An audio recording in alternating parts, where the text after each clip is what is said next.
Hello fellow crafters, Lori here from the Crafty Connection. Today I'm going to make two different DIYs. They're similar in the making process but just different pieces.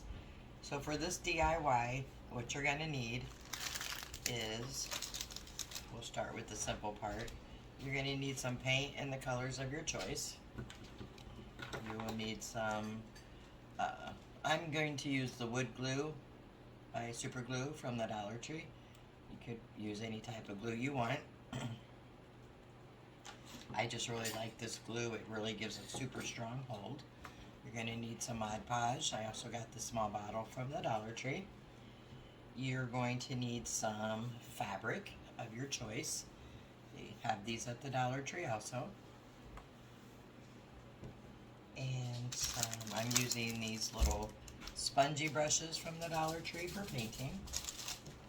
You're going to need some caulk, which I also got from the Dollar Tree. You're going to need some ribbon, some embellishments. I have some words, also from the Dollar Tree. And then for the pieces, these are all the little cutout pieces from the Dollar Tree. I have different pieces in different sizes. I have two of these that I'm using, and what we did is we just took a scraper tool, which I'll show you here if I can find it, and we took the pieces off. So all these pieces are off of this one, and you want to save these because these pieces for this pumpkin we're going to be using. We just use one of these little scraper tools to scrape them off. And I have two of those. And you're going to keep the pieces for both of these. And then I have another pumpkin that has the little face on it, which we also took off with that little piece. And these pieces you do not need. So let me set those out of the way. And then this pumpkin here, just a plain wooden pumpkin. So what I did is you don't have to use these exact pumpkins, but I got them to where they're a little bit different in size. So a bigger one, a medium, and a smaller one, like that. For the first one. And then the second one I'm doing with just a couple of the different fall shapes they have. I have the leaf here, which I'll pull the paper off. I have an acorn. And then the first pumpkin I showed you where we took the pieces off. But we're going to save these pieces. Okay. And then I'm going to take the pumpkins and I'm going to cut off all the twines and tags, the raffias, any embellishments that are on them. So let me go ahead and do that and I will be back. Okay, so I have the paper off the leaf and all the tags and things off of the other pieces. So they are all cleaned up, ready to go. So I have I'm going to sort these into the two different stacks for what I'm doing. So I'm taking the leaf, the acorn, and one of the pumpkins with the three pieces that we took off but are saving. That's for the one. And the other one, I have the plain large pumpkin. The pumpkin that had the face that we took off, it didn't keep the pieces. And the other pumpkin with the three pieces we took off that we're keeping. And in this project, I'm looking for different patterns and textures. So I'm going to do the texture part first. And so these we're gonna put paint and fabric on. So I'm gonna set those to the side of each one. And this acorn is where I'm gonna put some texture on. So I'm gonna move the leaf. And then on this one, it's the pumpkin that had the face that I'm gonna put texture on. And I chose this one because of the pieces that were stuck on here, so the texture will cover all that up. Alright, so I'm going to move this one out of the way. Alright, so to get the texture, we are using the caulk that I got from Dollar Tree. So what I'm going to do first on this piece, it does have some little rough edges. Let me just kind of run a piece of sandpaper over that real quick.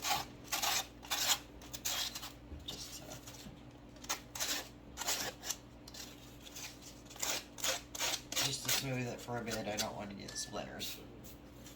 Okay. So you decide which way you want your acorn to go. I want mine like this. And the pumpkin is okay. And then we also, if you choose to, I'm going to cover these holes, and I'm just going to use some of the lightweight spackle from Dollar Tree. And I'm going to go ahead and put that on first so it dries while we're doing the spackle. And I'm taking a piece of tape. You can use masking tape, scotch tape, whatever tape you have. I'm using painter's tape because that's what I have sitting here. And I'm just going to cover that hole up in the back. And the same on the pumpkin. And that just keeps the spackling from oozing out the back.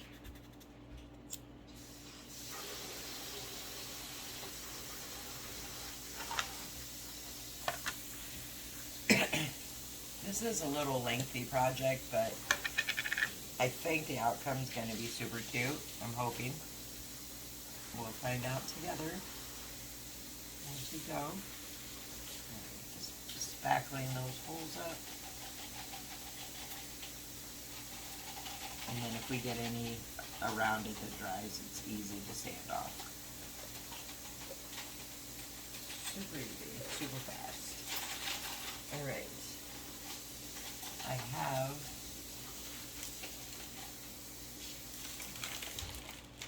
some baby wipes here. From the Dollar Tree, of course. That I'm just going to have out for my fingers here. Okay.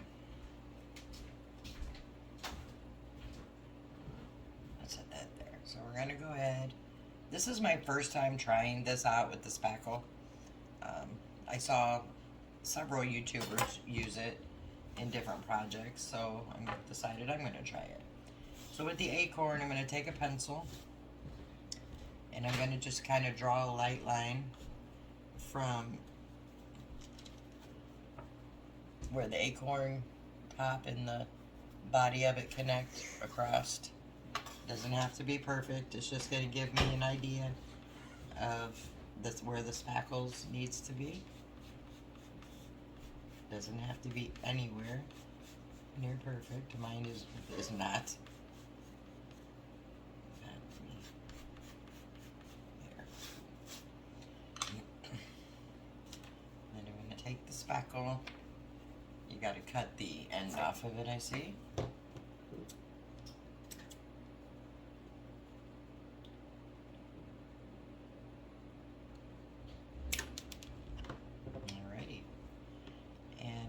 To just squirt some in here and see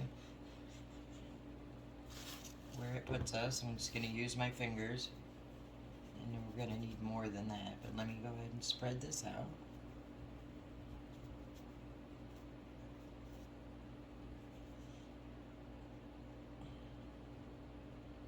It just squeezes out of the tube really easy.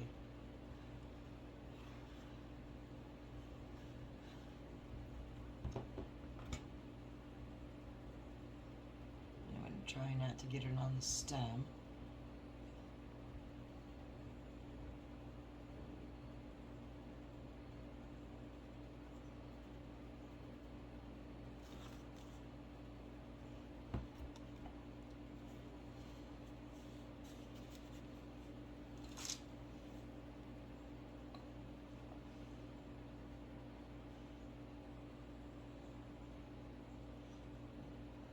Kind of nice. It doesn't really have a smell to it, so that's good.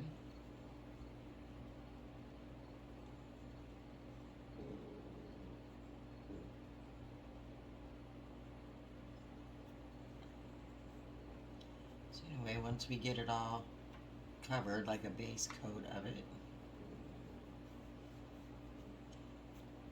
and I'm going to put more on to get the texture. So I'm going to just squeeze some more on there. Rub it all in to get it evenly put on.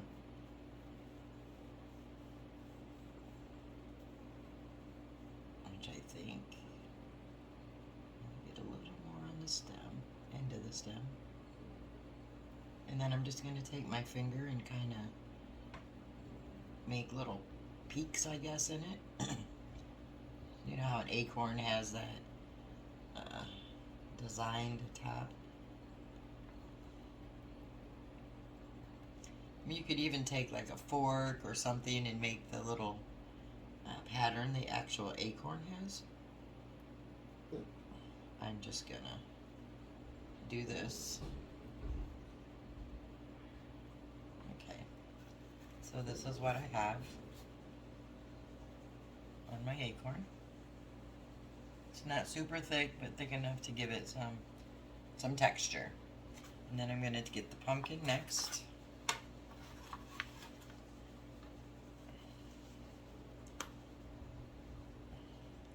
This one I'm putting the caulk on the whole pumpkin.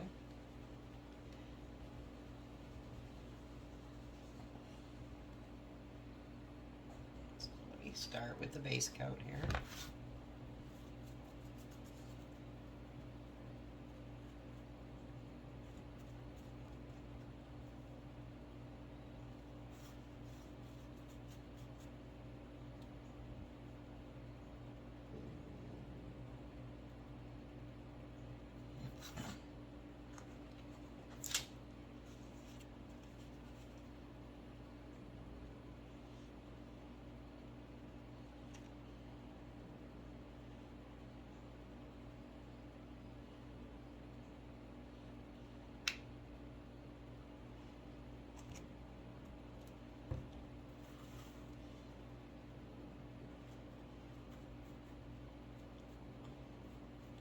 This will probably be the most difficult, or not, it's not difficult at all, it's very easy, but the most time-consuming part of the whole project. So I don't want to get the stem, so I'm just going to take it across there. And I'm going along the edges here to make sure I get those covered with the base part of the caulk. In the middle. And see, this is going to cover up those pieces of the pumpkin face that were glued on there very good. That's why there was no need to sand or anything.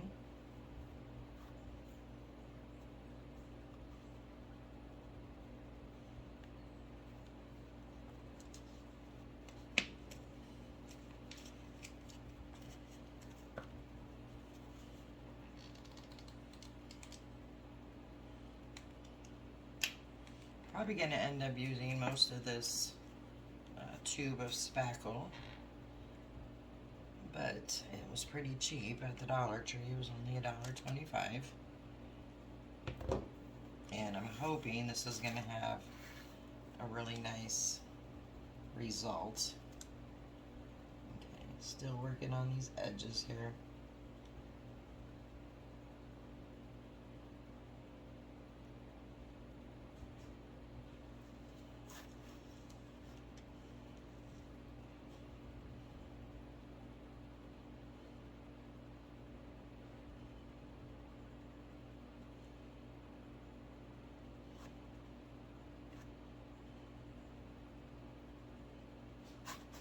Does seem to give you working time.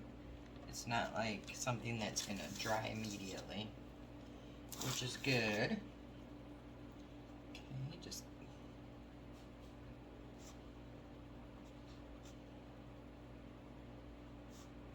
and if you don't want to sit here and watch me spackle, feel free to jump ahead. But just want to make sure that everybody sees exactly what I'm doing and how I'm doing it. Alright, here we go. So we got a good base coat. Covered it. Now I'm going to put some more on to give it the texture I'm looking for.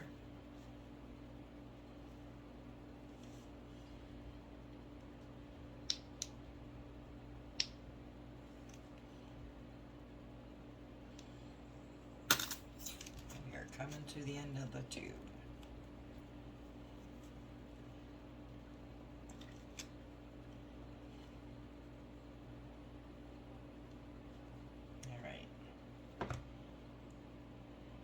Yes, you don't have to do it as thick as I'm doing it. I just really want the coverage and the texture. And to be honest, I'm not sure how this dries or what it's going to be, as if it's going to flake off. But like I said, we are going to find out together.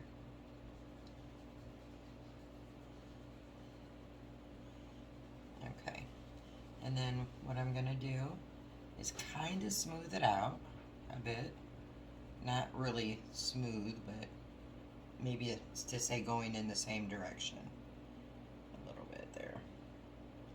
Okay. And then I want to take my finger, and I'm going to kind of go with the pieces of the pumpkin here, where the indents, and I'm just going to lightly take my finger down. And if you don't like this, which I don't, so I'm gonna just cover that right back up and straighten it back up.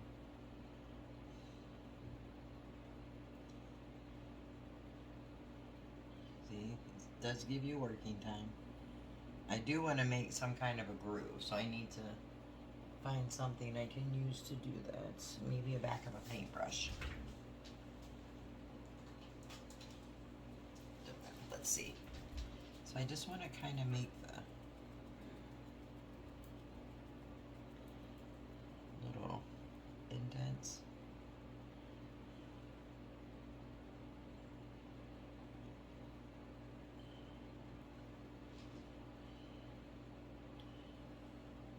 I'm not sure I like that. I think I'll just leave it alone. And I can always, when I paint it, make those indents with the paint. Because I don't like that at all. But if you like that, you can leave it.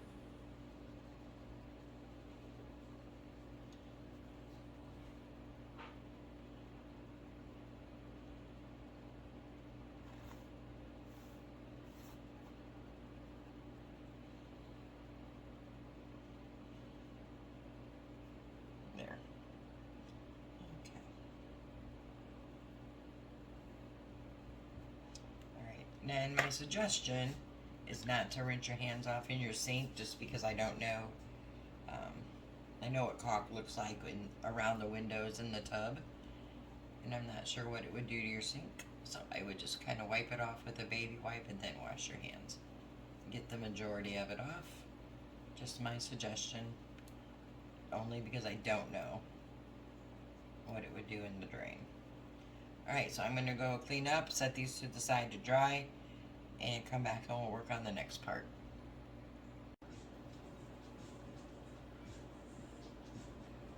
Okay, so while the caulk is drying on the other two pieces, we're going to move on to the two pumpkins with the pieces we took off and saved.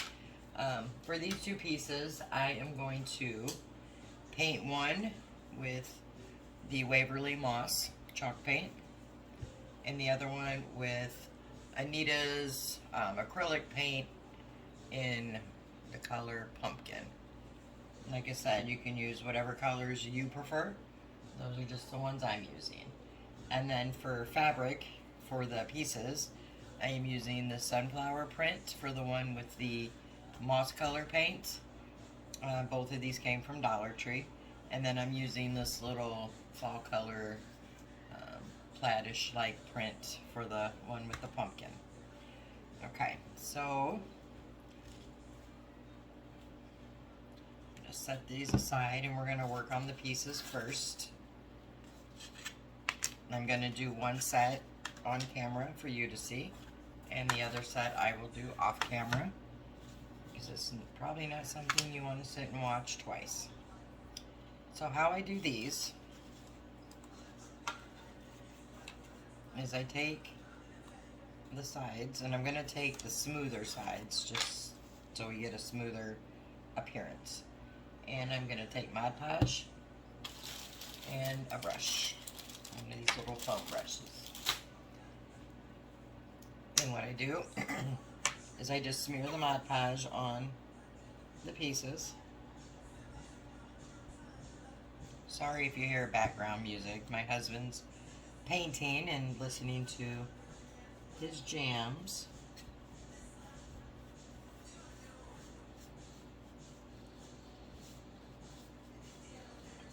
So I just spread the Mod Podge out. Not super thick, not super thin, just a nice layer.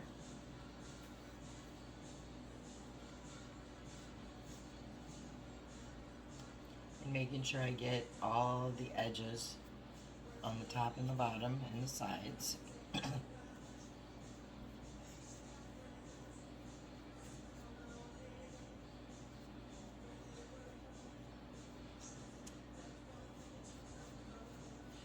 Okay, and then all I do is I take the fabric and I cut it down a little bit to fit. Not perfect, obviously. I'm going to put the pieces on, like so. Make sure I have the whole piece covered on the ends, and then I smooth it down.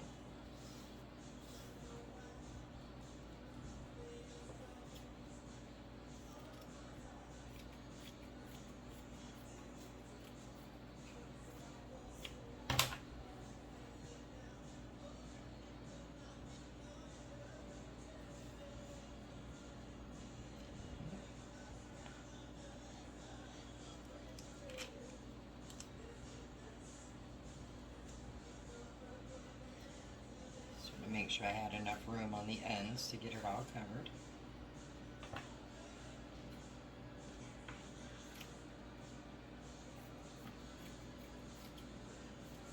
I probably should have measured this out better. Not to the exact fit, but just so I didn't waste so much fabric here. But I did, and I'm not going to fret. Moving on. So I'm just going to keep pressing that down. On here, there's a seam in the fabric, so I'm just going to press it down into the Mod Podge. And making sure you get all of the edges. So you just want to smooth it out. Make sure there's no bubbles. Which with fabric, it's pretty easy not to get bubbles. And then I'm going to let this dry completely. And then I will put another coat of Mod Podge over the top once it dries. And then I will cut this with the utility knife, which I'll come back and do that on camera for you. But I'm going to do the same thing with these two pieces with this fabric. And then I will be back.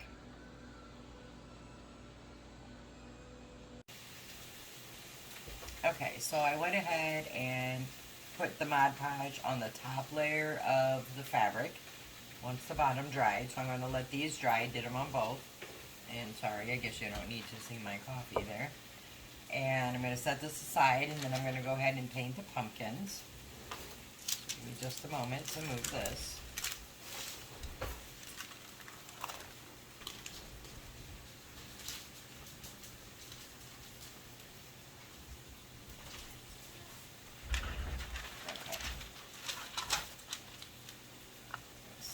Grab the other one. So I'm using the side that the pieces were stuck onto, just because they're going to be restuck over them and you won't even see them. This was where the glue was there, if you can see it, just because I tried to sand it off. But that will be fine. I like to keep my backs plain so they have a finished look when I'm done. That's just me and my personal preference. I'm gonna do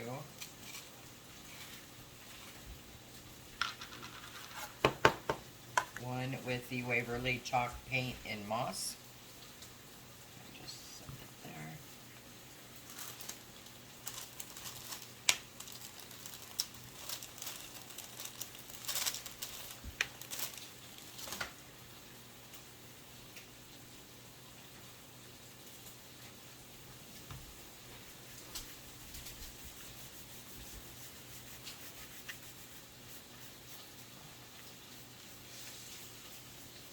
I'm not doing the stem because I'm going to paint that brown.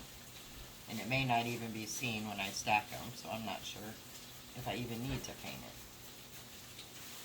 it. We will see as we go. Anyway, you get what I'm doing here. Make sure when you're painting them, you paint the whole front and the sides here, because they will be seen. So I'm going to go ahead and paint this one in the moss and this one in the pumpkin. And by then the Mod Podge should be dry, and we'll come back and move on. Okay, while I'm painting the pumpkins, I didn't really like the stark color of them. I wanted them to be a little more rustic. So let me show you what I did. I already did it on the orange one. I'll show you, I just added a little of the burnt umber to it. And how I did that is I just took, once I put the coat of paint on, I took like literally two drops of the burnt umber while the paint's still wet. And then I just went through it. Hopefully you can see what I'm doing here. And I just kept wiping it in until I got the desired color.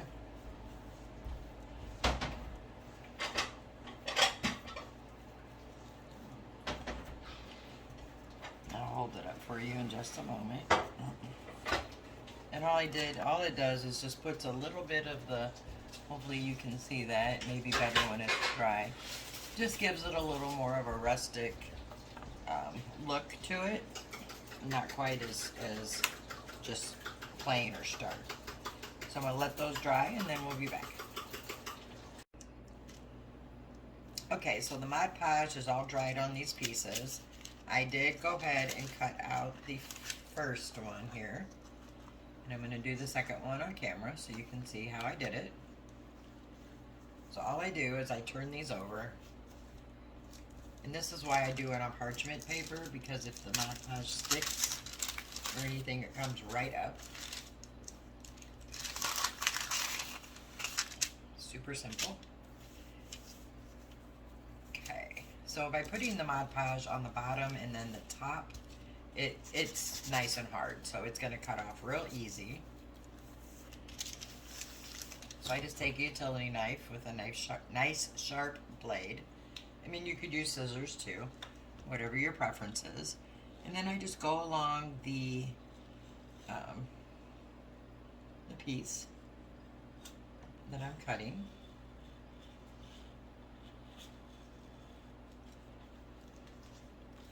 Turning it as I go.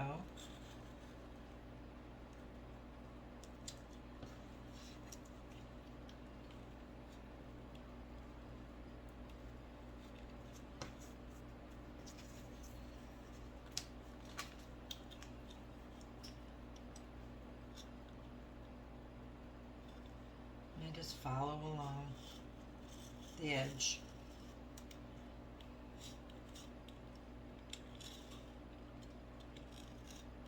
Sometimes it has a mind of its own. So I just stop where I'm at and reposition my knife and keep going.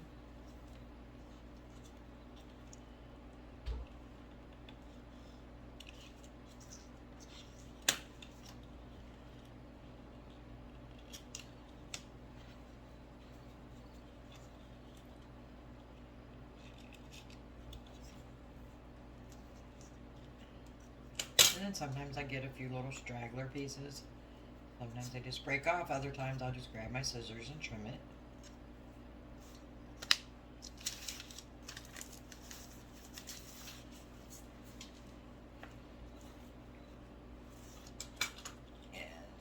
middle piece. Start at one point.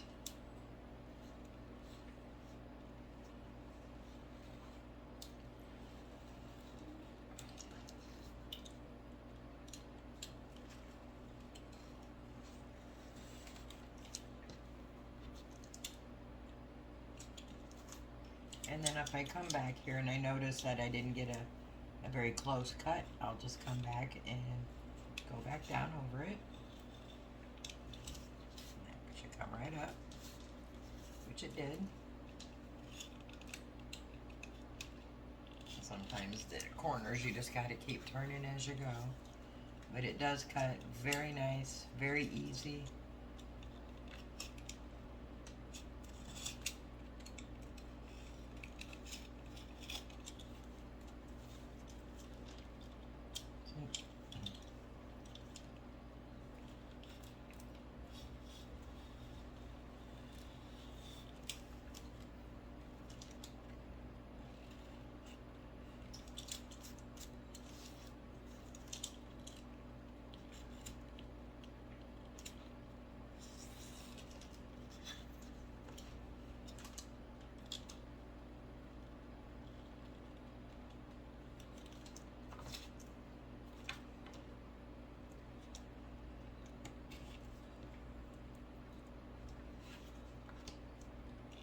If you get any little straggler pieces, just go back and cut them. And the last one.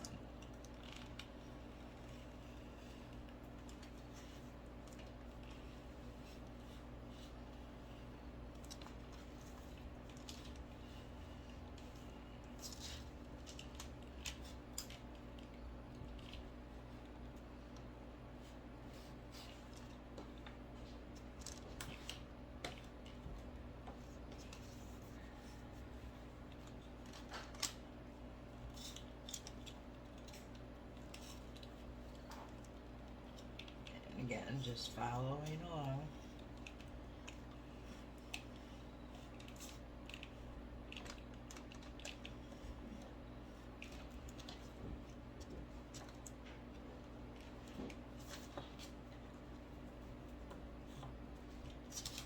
And then I just check for little straggler pieces or anything I can get closer to.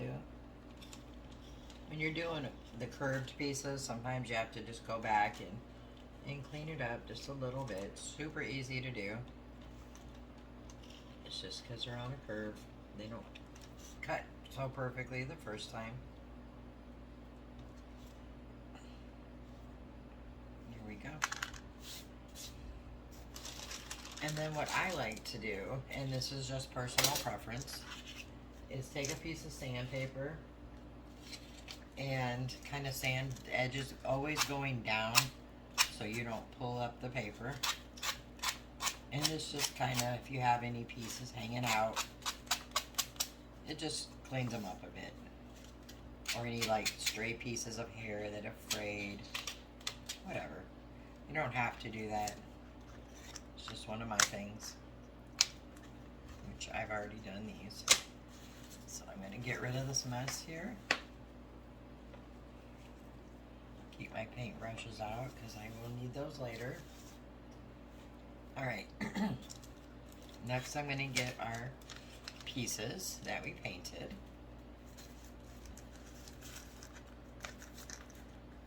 And this is where you're going to need, or one of the parts where you're going to need some glue. You can use hot glue if you choose, or any type of glue that you want. I prefer to use the super glue, wood glue that I get at the Dollar Tree. This works phenomenal, very strong, holds your piece, it's not going to go anywhere. And let me get the goop off the top.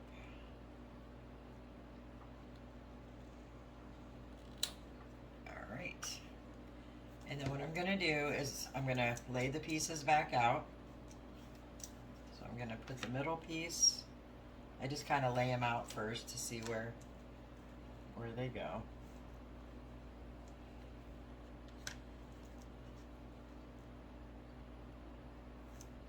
About like that. And then I'm going to start with the middle, and I'm just going to put some of the, actually I'm going to plug in my glue gun too, because I like to put a couple dabs of that on there just to give it the instant hold so it doesn't slide while it's drying. Okay, so I'm going to take this piece and add some of the wood glue. If I can get it out.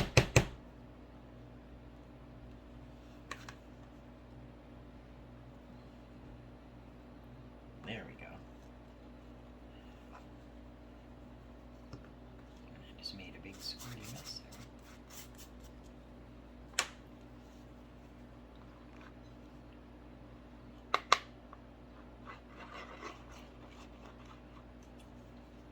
And then I'm going to take a couple dots of the hot glue just to give it an instant hold while the wood glue dries. And I'm going to put that back in the middle, positioning it. There we go. Press it down for a few minutes or seconds so that hot glue can grab. And then I'm going to do the same for the side pieces.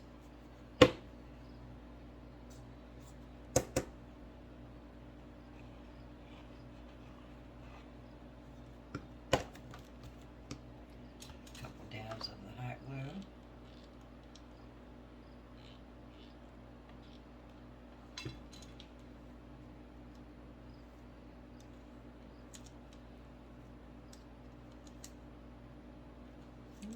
Have that very well positioned. There we go.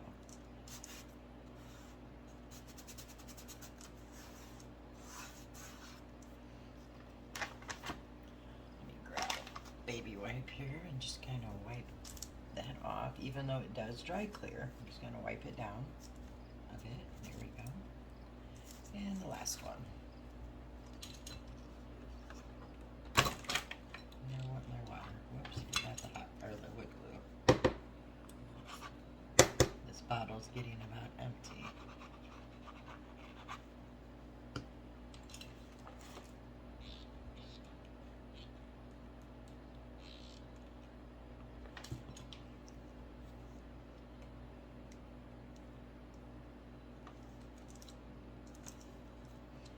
Okay, that looks good.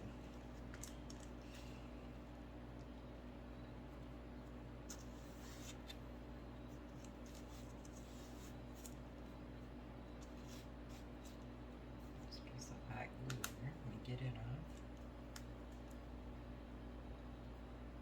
Okay. And I did forget to mention that I did went ahead and painted. I can't talk. The stems, the umber brown, and I did put some spackling in that hole. All right, and then the other one.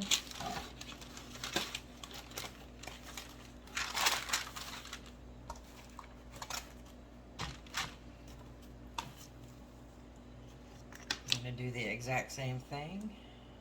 Oops. Line that one up.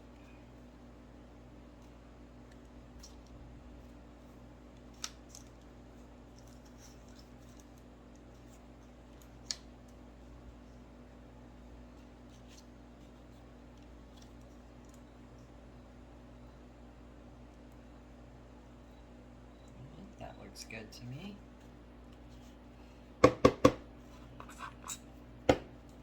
Sorry for the banging, my glue's just not being very cooperative.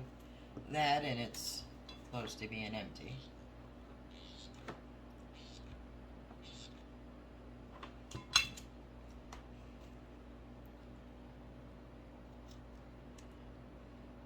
And I will say, if you're using a fabric that has a specific design, you might want to pay attention to that when you're putting it down, because you don't want to put something upside down if it has a, like I said, a definite pattern to it.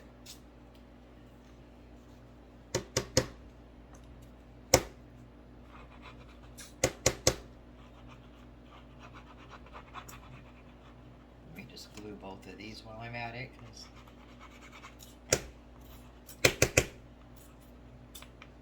we're about to the end of this bottle. Okay. Add a couple dabs of glue. Really doesn't matter where. try to kind of position them before you lay it down, because that hot glue is almost an immediate grab. And just wiping my excessive glue. It's really not necessary, it just bugs me. So, because it does dry clear.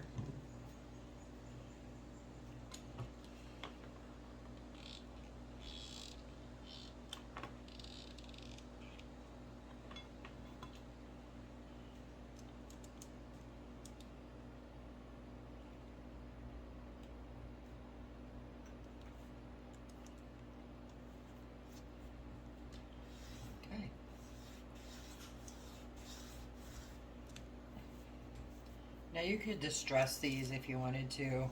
I may or may not. I haven't fully decided yet, but for now I'm not going to at all. I did get the sides.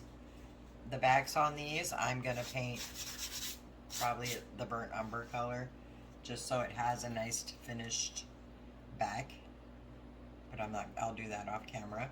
The caulk is still drying. It's still a little tacky. And then, so we have the last two pieces here to do.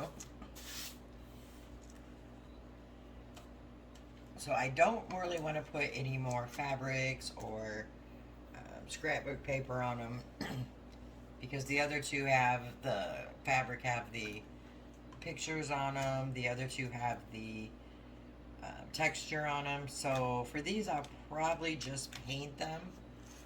I think that's what I'll do. The pumpkin, not sure yet on the color. I want to see, kind of line up what I have done already color wise, so I can kind of decide on that. So I'm going to line all that up, decide on my colors, come back, and we'll continue on. Okay, I got a couple painting ideas for the pumpkin and leaf. I'm not sure if it's going to work. I'm going to try it out, and if I don't like it, I can paint over it. And if I do like it, then you'll see how I did it. So I'm going to go ahead and do the leaf first because it's completely dry, whereas the pumpkin here still is a little wet.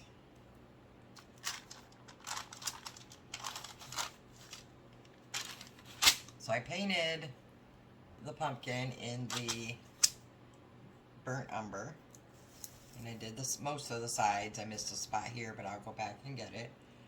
So what I'm going to try to do is put some different color paint on them and kind of dry brush them in to get that fall leaf look color. Don't know if it's going to work, but we'll find out. So I'm going to use some of the Deco Art Cannon Orange acrylic paint. I have some Burgundy by Craft Smart. I have an Ivy Green by Apple Barrel, and I have a Pale Daffodil by Apple Barrel. So I'm going to put them all on and then maybe take Apple Barrel, the burnt umber over them to tone them down. Not exactly sure, but we're going to see what we get here. So I'm going to just put a couple dots of the yellow down first.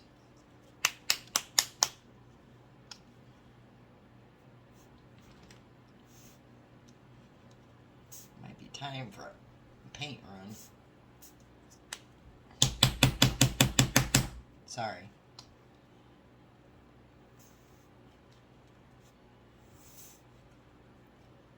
Yeah, definitely going to be time to do a paint restock.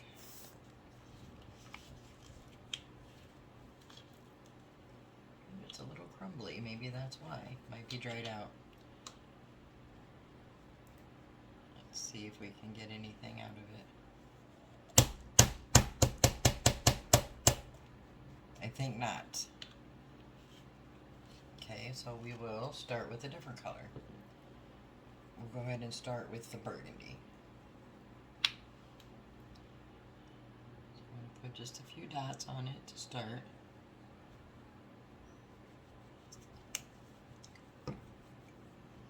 And I'm going to use the brush that I had the burnt umber on. And I just want to kind of swipe it through.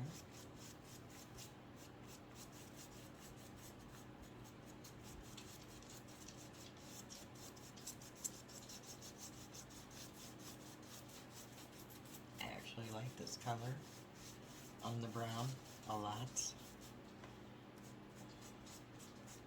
Makes me think, do I even want to go back over it with anything else? But I'm going to, because it's going to drive me crazy if I don't try my idea and see if it works. Okay, that's the burgundy. Then I'm going to take some of this orange. And I'm going to just put some out. Woo, good grief. Didn't put a little there. But I need to paint the pumpkin over there, so I can use this. And I'm just going to dab on some orange and do the same thing.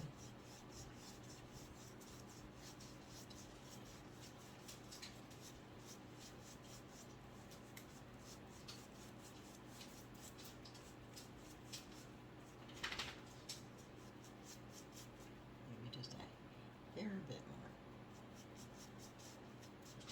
But it really tones down because it's kind of a bright orange. So I do like the fact that it tones it down.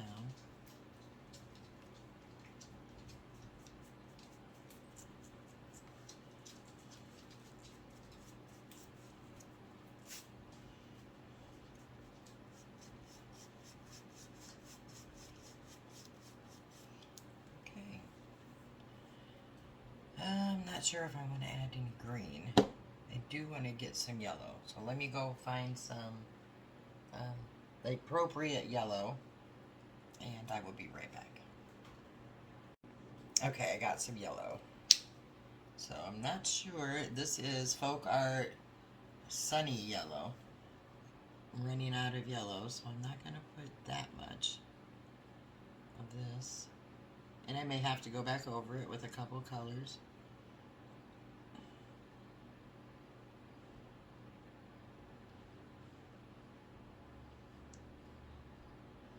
We'll see.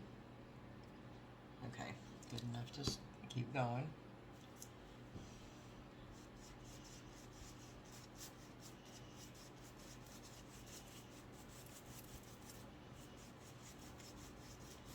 It is definitely right.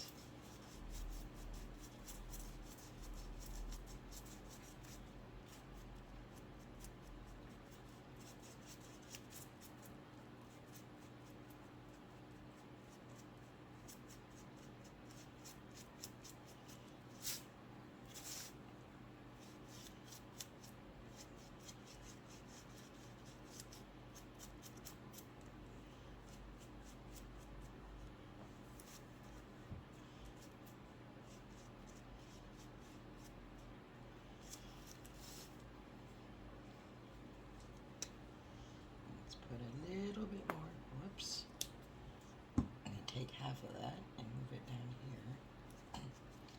Alright, just gonna keep blending it in.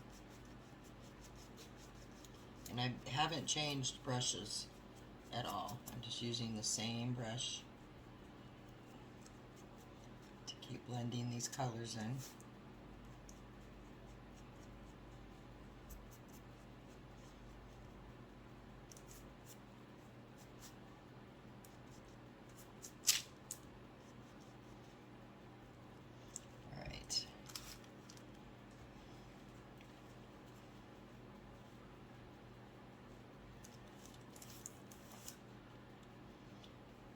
Alright, I'm going to put a little more of the orange and then a little more of the burgundy.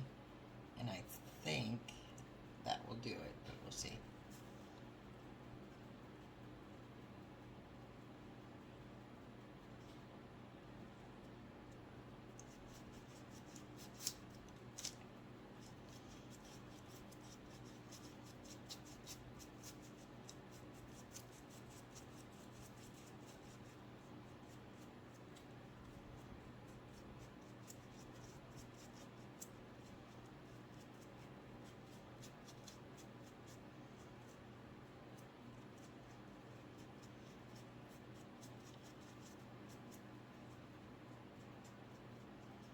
Awesome. I really like the way this is looking. Alright, we're going to do just a couple more dots of this burgundy. And I think it will be Perfect. Except that came out more like water. Let me shake it up a bit.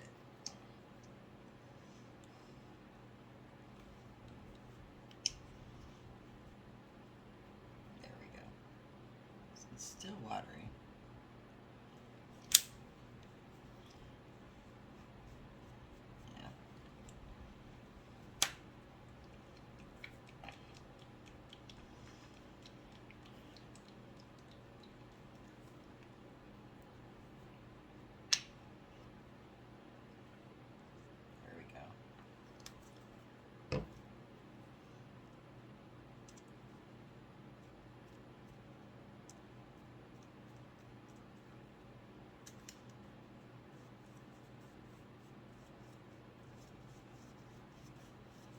Oh yeah. This just is giving it the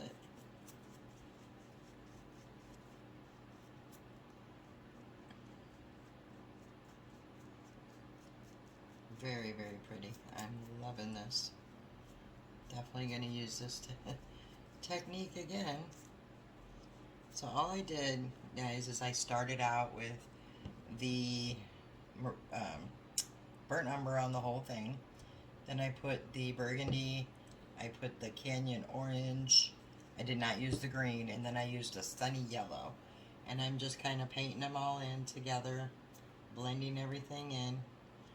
And on the ends, if you notice, you still have a lot of the brown or the burnt umber, more of it showing, just kind of like a real leaf would look if you went outside and looked at one.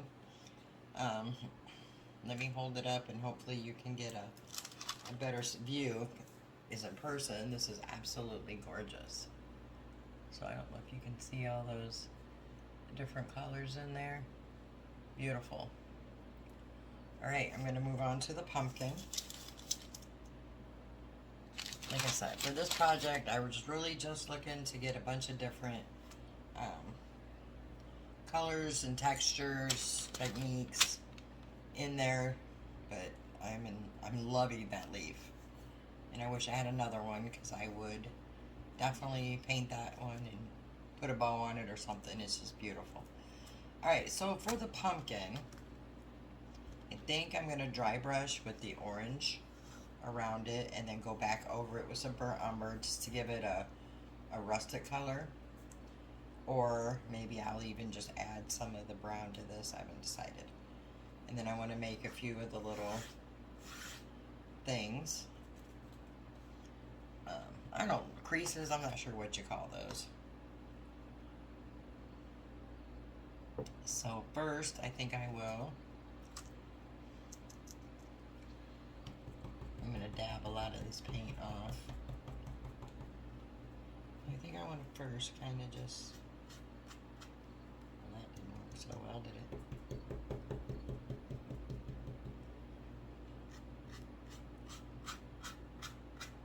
I'm using a chip brush from Dollar Tree, not a chip brush. They call these stencil brushes. I use these for dry brushing a lot. The end is kind of stiff because it had some old paint in it.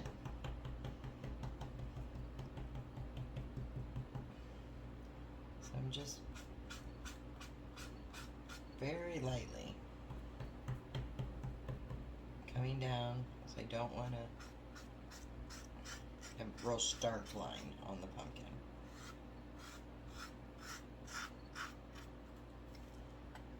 So I'm just making those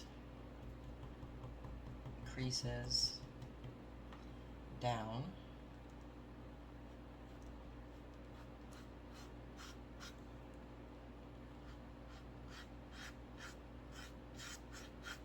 And I am not good at lining things up, so I just started at the same spot at the top, and then I'm coming up from the bottom from the same place and just trying to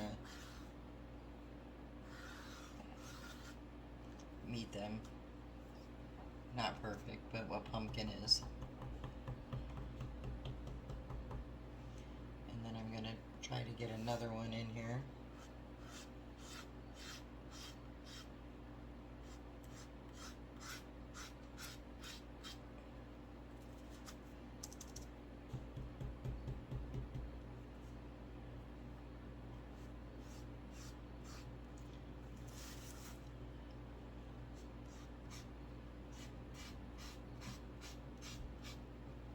And they're not very deep colored or sharp yet. I really just want to kind of make sure I get them where I want them. So I think that's pretty good.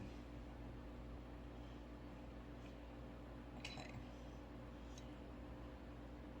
So I think I'm going to add some brown here, like just a dab. And I'm going to add some of the orange to it, just to get a muted down orange. Well, I might as well just go on in here and do it all, because I am going to try to dry brush around the end of it too.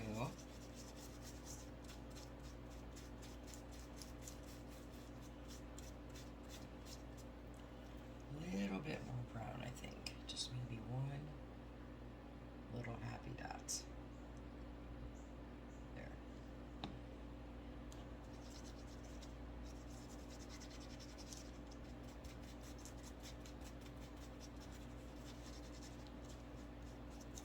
And like I said, you can do this in any kind of orange or whatever color you want. I'm just trying to get them muted down.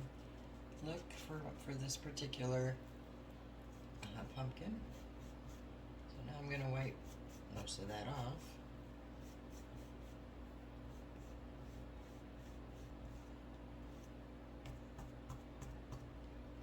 And I'm going to go ahead and do the dry brushing, which what I do on that, I just take paint and then dab most of it off, and then I go around the pumpkin.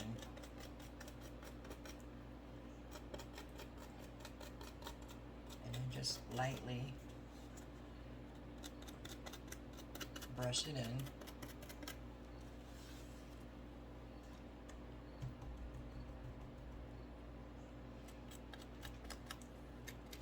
And you can do this as heavy or as light as you choose.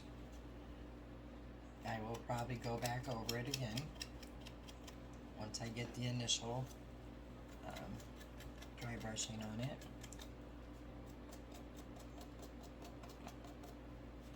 Like I said, I cannot paint or draw to save my life. But this kind of stuff I can do. And sometimes I get these visions in my head, and the hand-to-eye coordination, or whatever you want to call it, is not very good. So I play around with it, try it out. If it works good or it looks good to me, then I go with it. If not, it's easy enough just to paint over and start again. Alright, I'm going to go around it again so I can get a little more definition.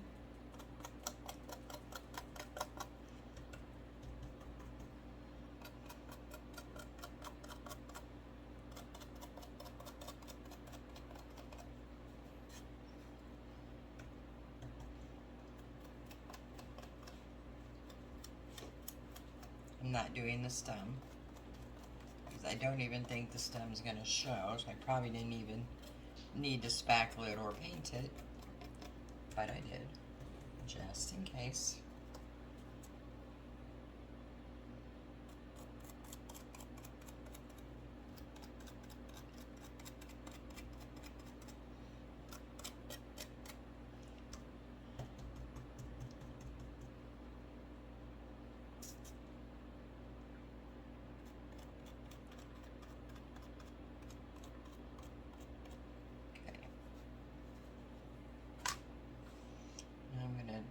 Define my lines a little more.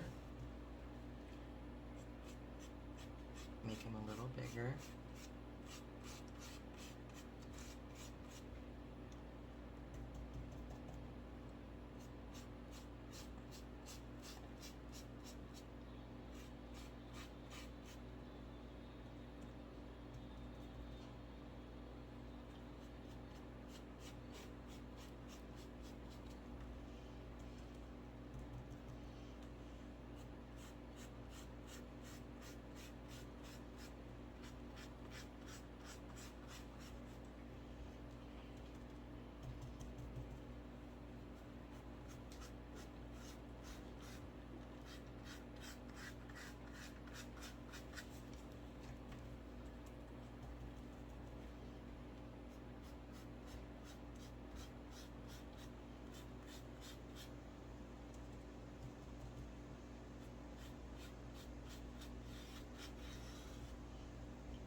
think I'm going to lightly dry brush it just a bit that way.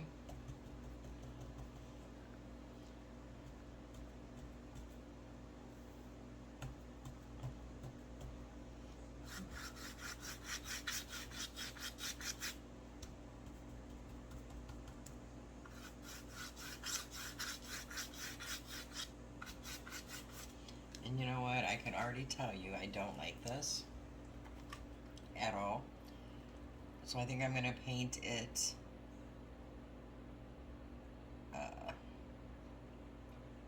orange. With this color orange here, I'm just going to go ahead and paint it. And then maybe dry brush with the brown or an antique wax. So yeah, I'm not happy with this color or the way this come out. But this is what I'm talking about. You can try stuff out. If you don't like it, then it's super easy just to paint over it and start again. So the leaf, I absolutely love. The pumpkin, not so much. So I'm going to just go ahead and paint him orange, let it dry, and come back and see what I can do with it. Alright, I will be back as soon as I get this painted and it dries.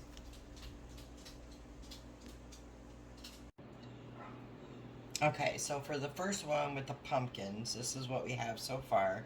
We have the one we did with the fabric. And then I redid this one. I just made the colors opposite. Instead of the brown with the orange, I did the orange with the brown.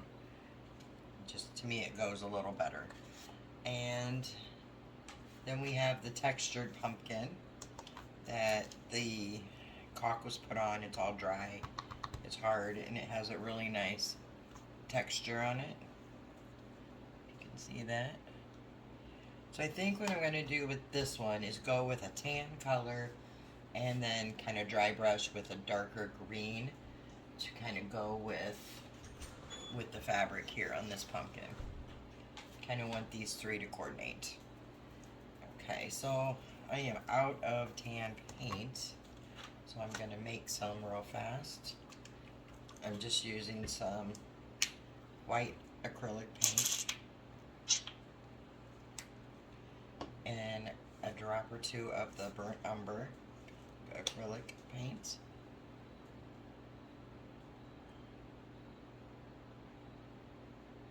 Start with 2 drops and see what we get.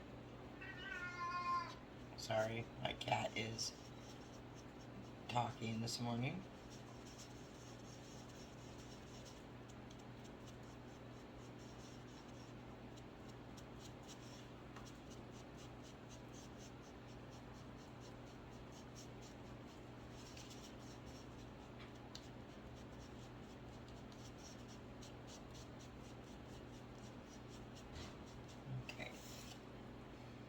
Very light tan color, almost the same color as the color here. Trying to decide if I want to add a little more brown to it. I think I will add one more and see what we get. You can always add more white.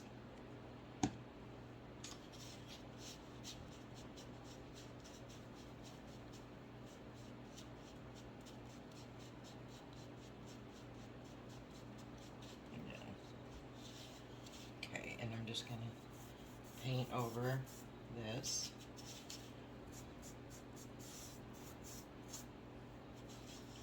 I probably did not make enough.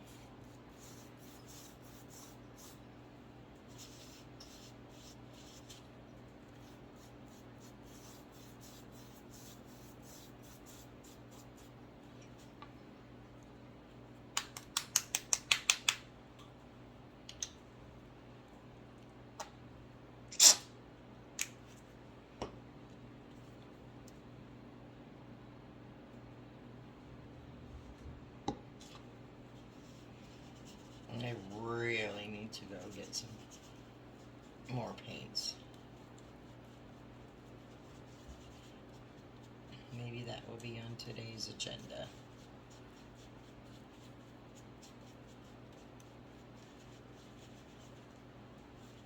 Okay. I'm not going to worry about the stem because I know for a fact that this one's going in the middle, so it'll be covered out.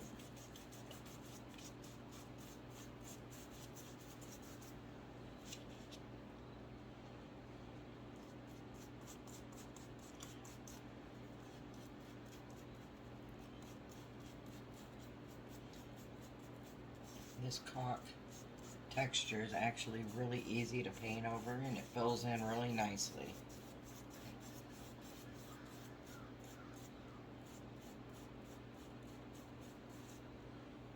Okay.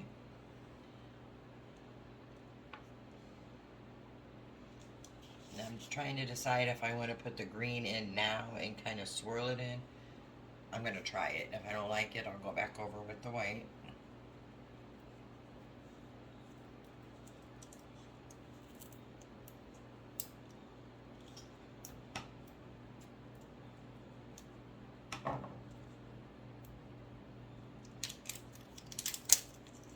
And this one I'm using is called, it's Apple Barrel English Ivy Green. I'm just gonna put a little bit on here and see what we get.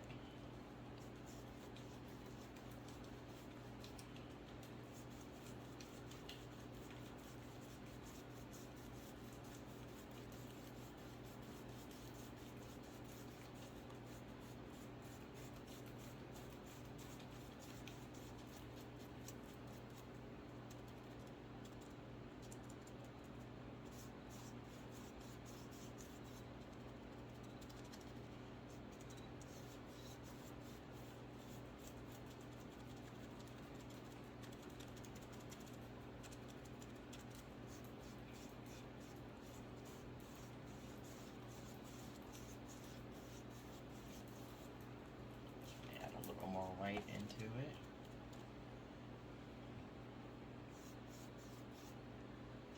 Or not white, but the cream.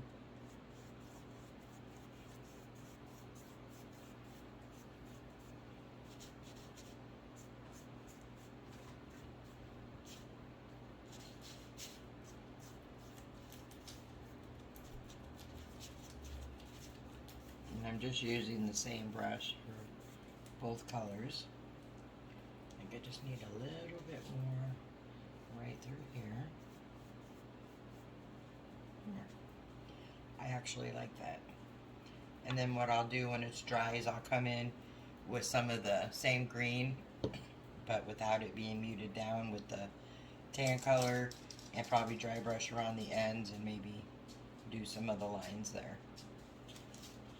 Okay. So that one is going to dry, and then we'll move on to the second one. So give me just a second here to move this up to dry, and then we'll move on to the acorn. Okay, and for the second one that we're doing, we have the pumpkin here that we did with the sunflower fabric, and we have the leaf where we put the different colors in there. I just absolutely love the way that came out. The camera does not do it justice. And I'm going to set these aside, and we're going to work on the acorn. And this is the one where we put the caulk up here, so it has a really nice texture, almost like an acorn has. So for this one, I'm going to put antique wax on this part. I did find some tan color here, khaki by Apple Barrel, and I'm going to put that here, and then I'm going to, once it's dry, I'll dry brush a little of the antique wax over it to try to get the effect of the acorn cap. So I'm going to open this antique wax. Just got this one.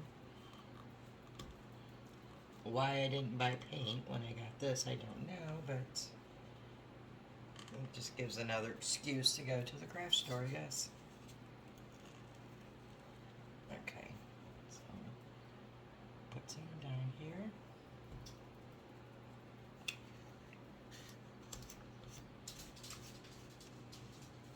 So this is just the Waverly Antique Wax I'm using. Another one of these handy Dollar Tree sponge brushes. And I'm just going to put this on the acorn bottom.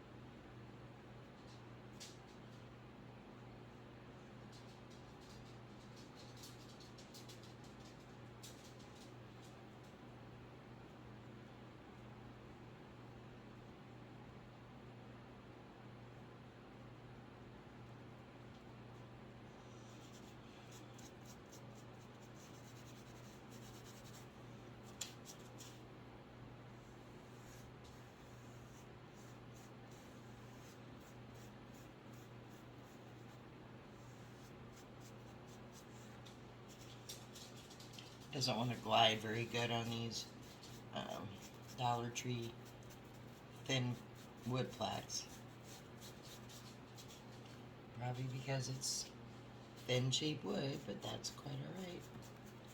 It will get done.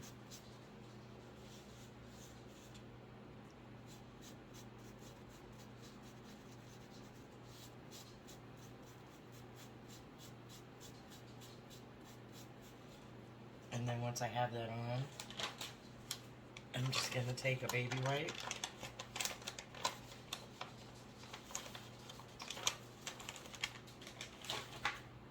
and wipe it down. Looks like I got 2 there. 3 actually.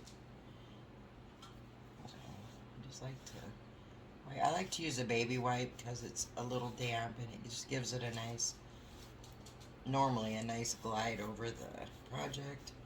It's not super glidey because of the wood.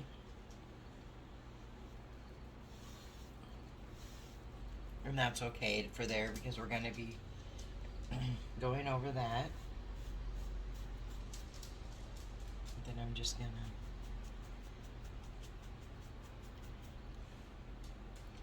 get the stem while I'm at it here.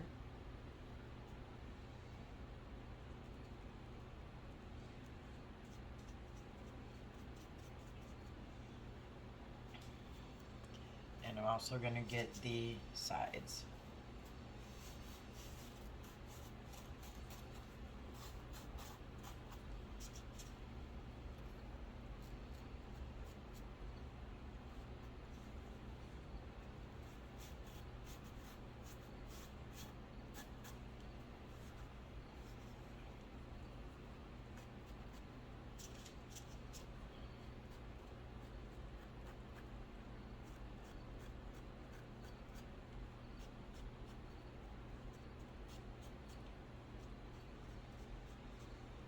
I'm going to get the sides also up here where the caulk is.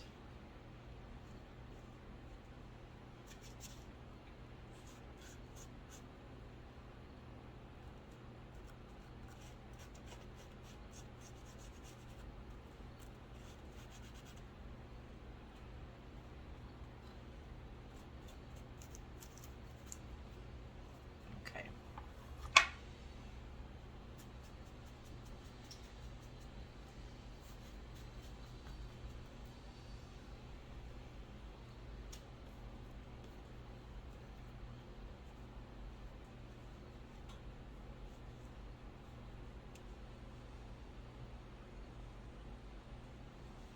Okay, so I'm going to let this dry for a few minutes because I want to put some painter's tape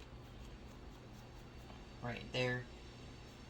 So when I put the khaki color down there, it won't get onto this. So I'm going to give that a few minutes to dry and then we'll continue on.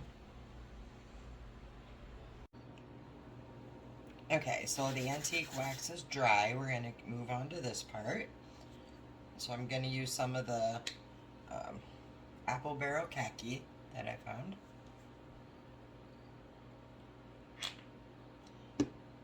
And I'm going to use a small brush first just to get along here because my painter's tape did not want to stick. So I just want to get these edges good before I do the rest.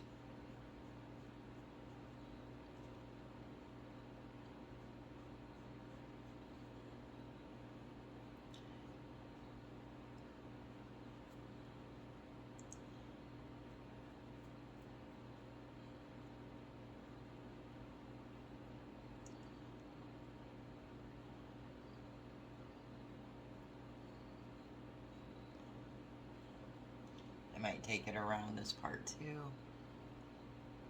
because I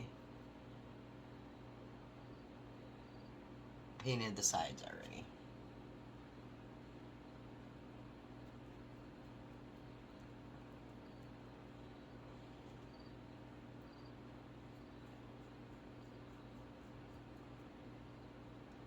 You do kind of have to dab it in some of the little peaks on this one, because this caulking I put on a little thicker with little peaks in it to get the acorn effect. But super simple to cover. It actually takes paint really nicely. So I'm learning as I go, because this is my first time using it. But it does make a nice looking whipped cream effect, which gives me some ideas for the upcoming Christmas season.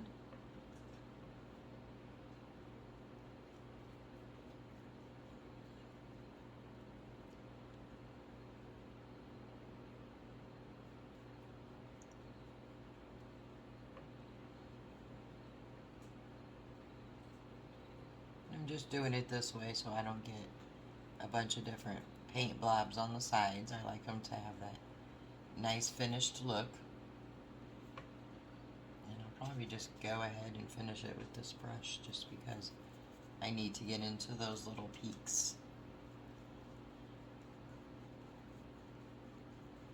So feel free to jump ahead. You don't want to watch me paint this.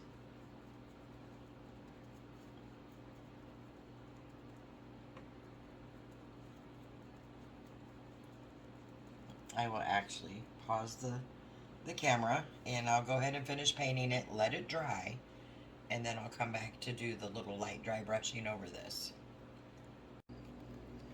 Okay, so everything so far is dry, and let me show you what I've done. I took this pumpkin and I painted it. I used the English Ivy Green from Apple Barrel, and I painted it on the pumpkin. Then I took some white acrylic paint and some of the burnt umber from Apple Barrel, and I mixed them together, and I just kind of went over the paint while it was still wet. So I got like little white streakies in there. This is on the textured pumpkin that we did with the caulk. And then I just took some of the English Ivy and I made the lines, and then I went over it with the brush that had the lighter color in it. So this is what I got for that so far. And for the acorn, we have where I did the antique wax. I put the khaki, which is the Apple Barrel khaki, over the part where we put the caulk, the texture. And I'm going to go ahead and dry brush with the antique wax over this. So you move this out of the way. And then I also took a thankful metal word that I actually took off of another pumpkin, and I dabbed on some burnt umber from Apple Barrel and a little orange, the Cannon orange, like a rustic color orange, and a little bit of the khaki. So that's there, and that's where I'm at so far. So I'm going to go ahead and dry brush on the top of the acorn. So I'm going to get a little bit of the antique wax. The Waverly Antique Wax, that is.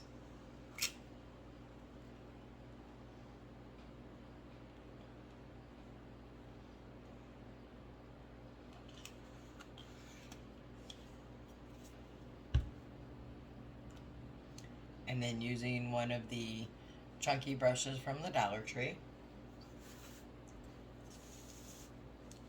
I'm just going to dab it into the antique wax. There, and dab it off onto a paper towel. So most of it's off of the brush. And then I'm going to just kind of lightly go across the acorn.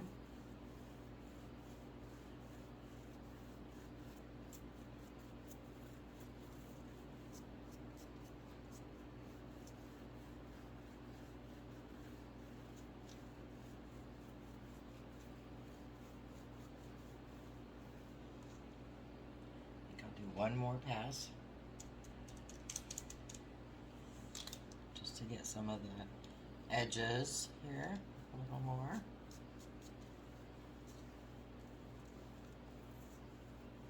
Alright, I think that looks great.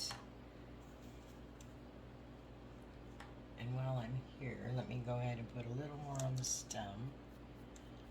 I'm not sure if it's going to be seen or not yet.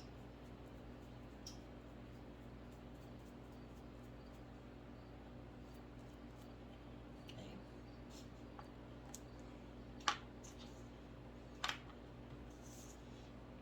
And here's what we have on the top of the acorn.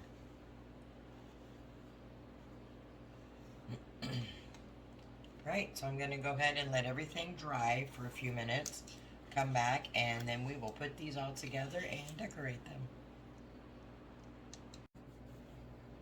Okay, so I have all the pieces for the first one lined up, how I'm going to place them, and I have the thankful word in the middle. I'm going to do some embellishing. I'm going to make a messy bow, so we'll go ahead and do all that right now. So what I'm going to do first is take a pencil, and once I have this lined up exactly where I want it, I'm going to just make a light outline of the bottom of the pumpkin so I know where I want to glue it. And I'm putting moss, so I need to know where I need to put that. And I'm going to do the same with the top pumpkin here. Just need a little bit of this one. And that just kind of tells me where I need to place it when I glue it and where I need to put the moss.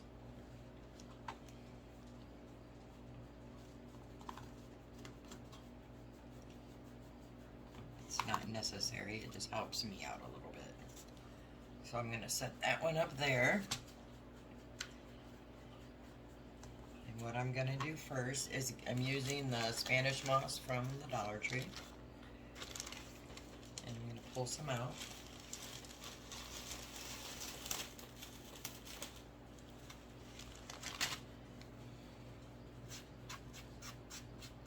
And I'm just going to kind of pull it apart some and decide where I want to put it.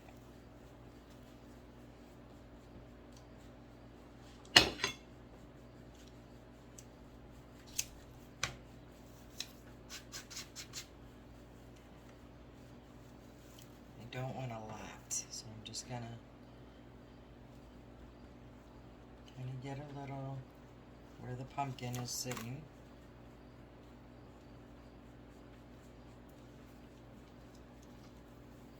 You really want it kind of thin because you're going to be putting your other pumpkin on top of it.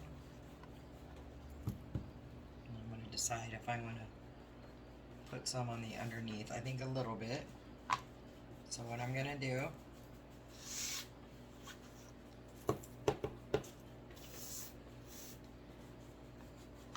is I'm going to take some hot glue. Let me move my ribbons out of the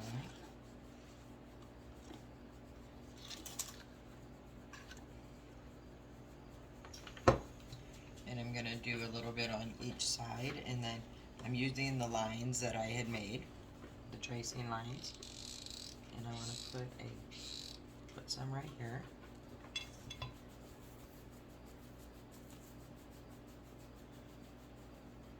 A little thicker on each side,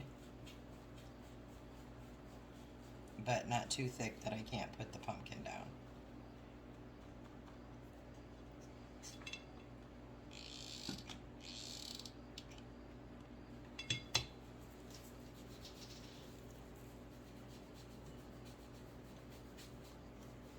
We can trim this up once we get everything put on how we want it. And then I'm just going to put a small little bit along the bottom, putting this about a ½ inch down from the lines of where the pumpkin's going to be.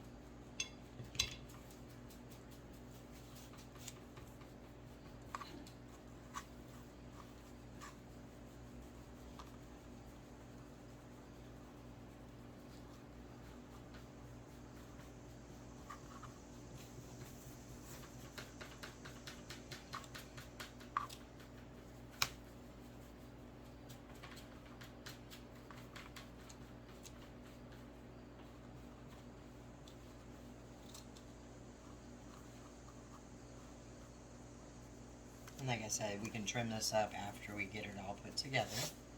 So I have the moss a little thicker on each side and then going across. And then next I'm going to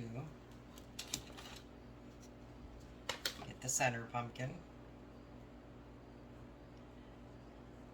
And I'm going to get some of the Dollar Tree Super Glue, wood glue. Amazing stuff.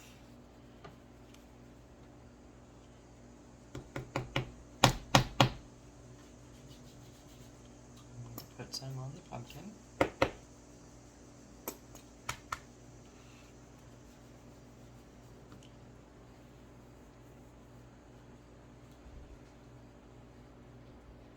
My little paintbrush, there it is, and I'm just gonna kind of rub it in a little bit, not a lot. I just don't want it coming out everywhere. And then I'm gonna take some of the hot glue for the instant hold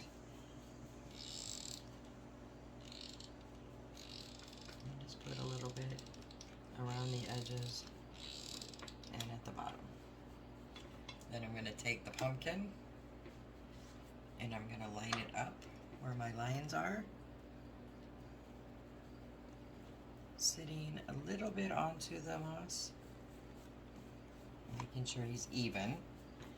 Press it down and hold it for a few seconds so that hot glue can get a good grab.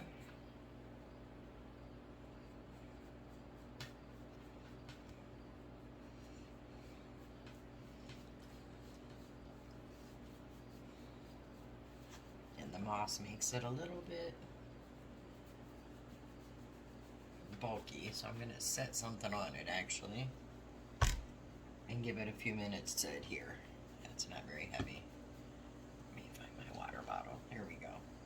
Let me let that adhere for a minute and then we'll continue on. Okay, so this one's secure enough to move on. And then we're going to do the same thing where we outlined for the other pumpkin up here.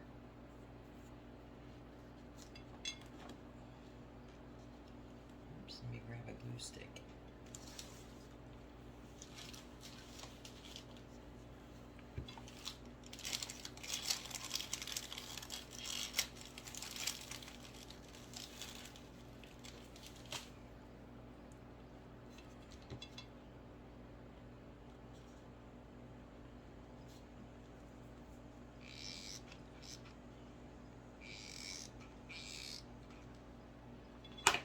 Just gonna again put a thin layer, but of more of a thicker, I guess, or wider, maybe that's what word I'm looking for, on each end, same as we did at the bottom.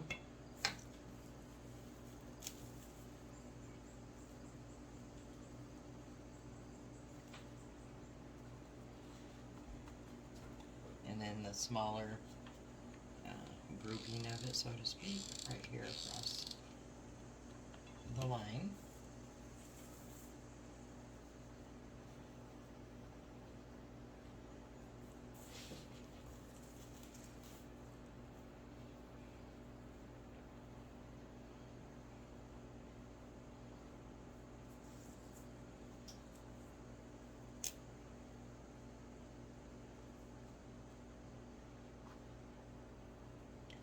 Again, we'll easily trim this up once we get everything in place how we want it. I'm going to cut a little here before I put the pumpkin on.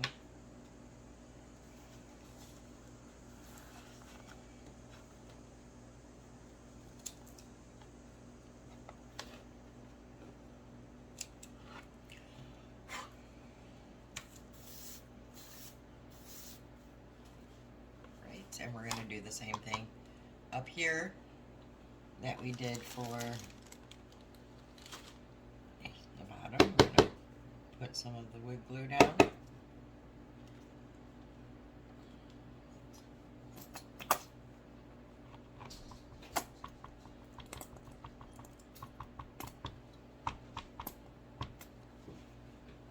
And spread it just a bit so it doesn't squirt out. And a little bit of hot glue.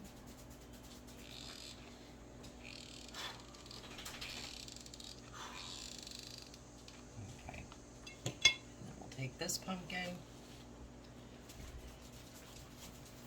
line it up on the lines, straight as we can get it, and hold it down.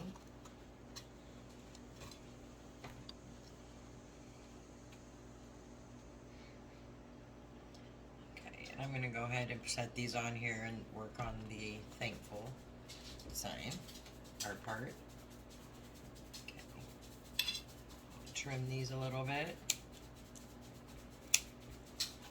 just so I have room to put my sign. And then we'll trim them up more when we're done. Alright, so now I want to put the thankful sign, and I want to put it, it's very flimsy because it came off of one of the pieces. And I'm going to put him right in here.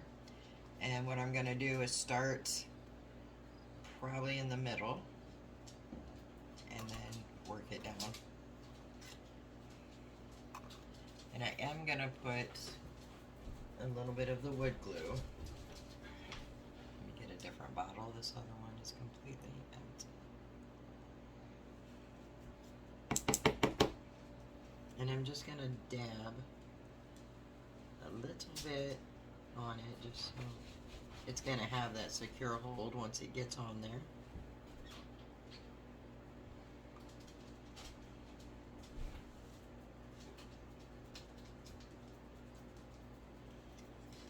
Okay, then I'm going to take some hot glue.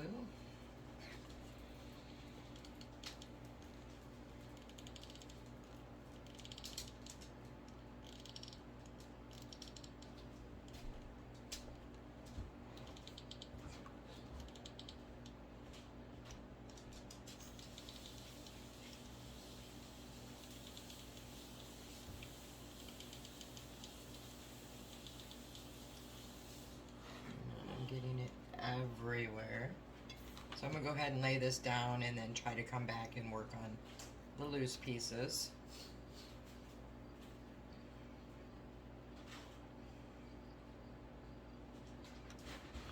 And do be careful, these do get warm with that hot glue on there.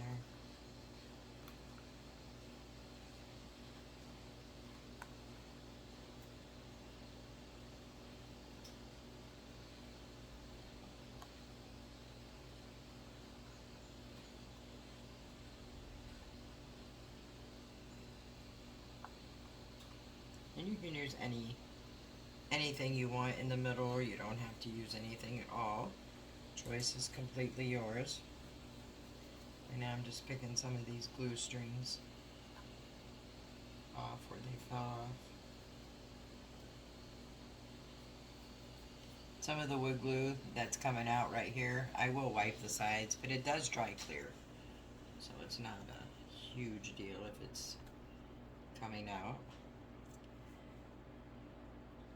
And then I'm going to kind of go under and squirt hot glue where some of the pieces aren't being held down like they should.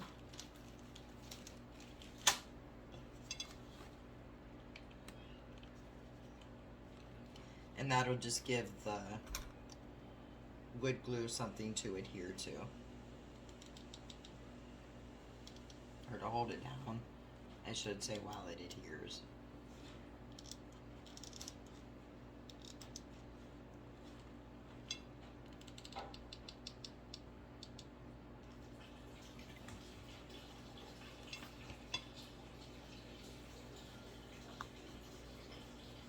Give them a nice press down, and that way the hot glue gives it that instant hold while the wood glue dries.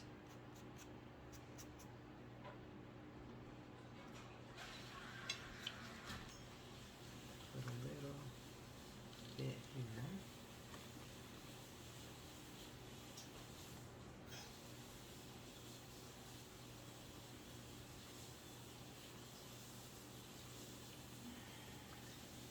These are really nice because they do bend back, so I can get the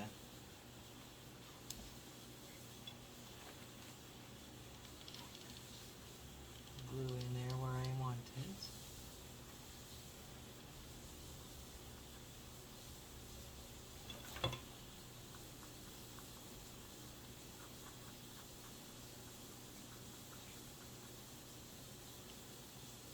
just gotta kind of work with it as you go.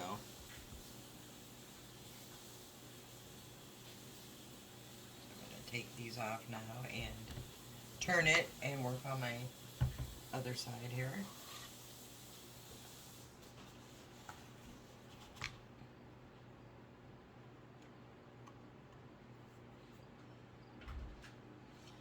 Alright.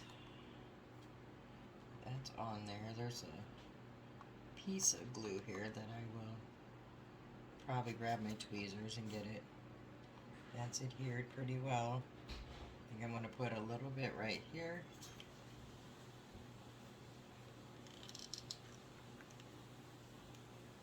It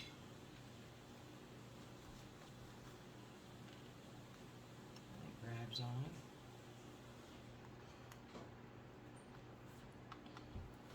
And then some over here.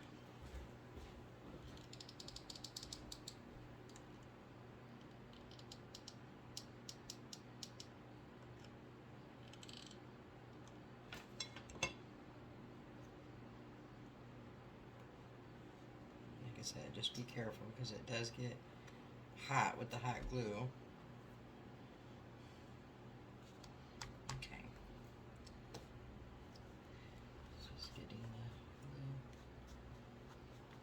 And then once it's fully dry and everything, you can go through and just pick glue strings.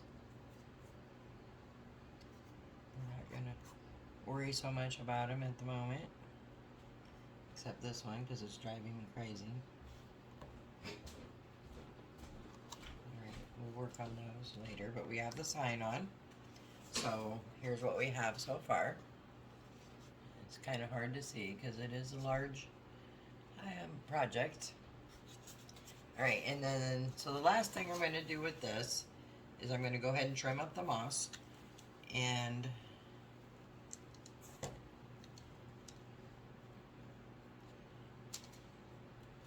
add a little bit more to places that are sparse, and then make a bow, and this one will be done.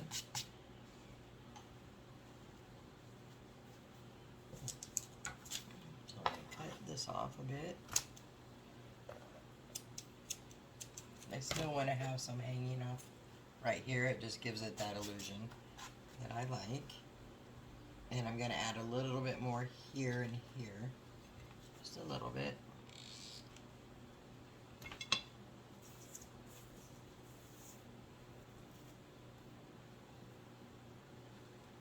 Just to fill in those little gaps.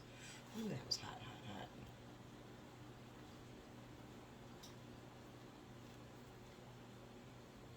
Got more glue and a Spanish mouse on my finger because now I have another dead spot there.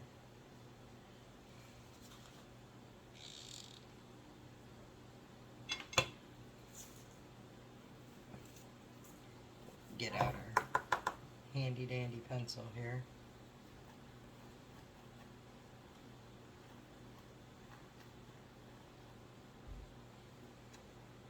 And a little bit here.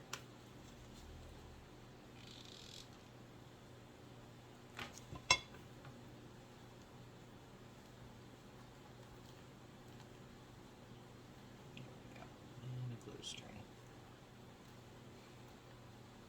Alright, and I will go back and pick the glue strings when everything's done and dry.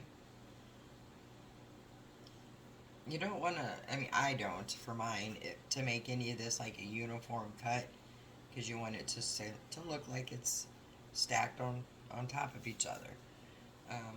But if you like that uniform look, I guess you could do that. And sorry guys. I have dogs, if we haven't figured that out by now.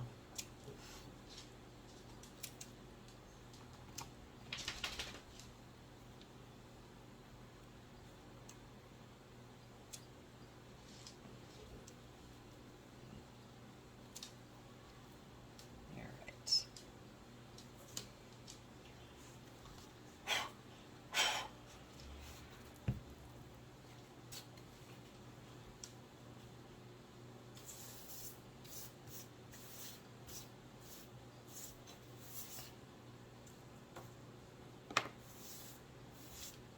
a mess going on. Alright, I'm going to set this over to the side for a moment while we work on the bow.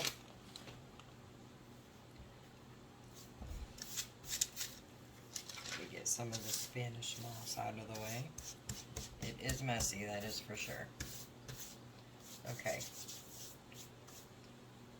So I just picked out a few ribbons. I have glue everywhere.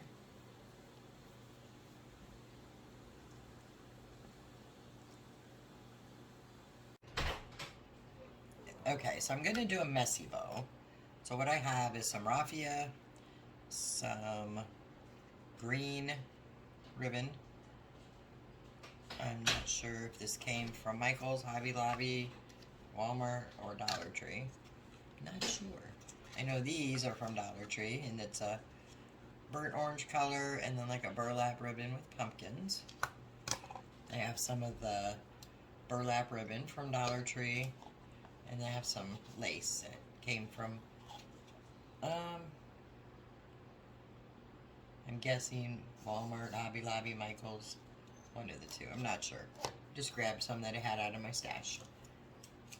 So, I'm gonna start with the ribbon, the burlap here, burlap ribbon.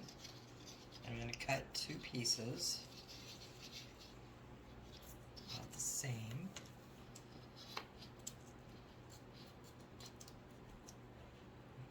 Let me grab my ribbon scissors, they cut much better. And then I'm gonna just put it together and cut right in the middle. I'm going to do the same for all of them. I'm going to cut some of the lacy ribbon. It's like an ivory color. I don't know if the camera picks that up or not, but that's what it is. And some of the green.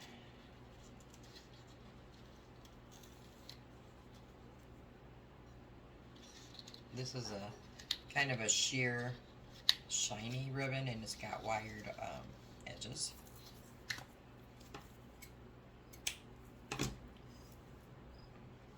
And it's okay if your ribbon pieces are too long, because we can always cut them down. But I just try to get 2 of each, and that's what I'm doing here.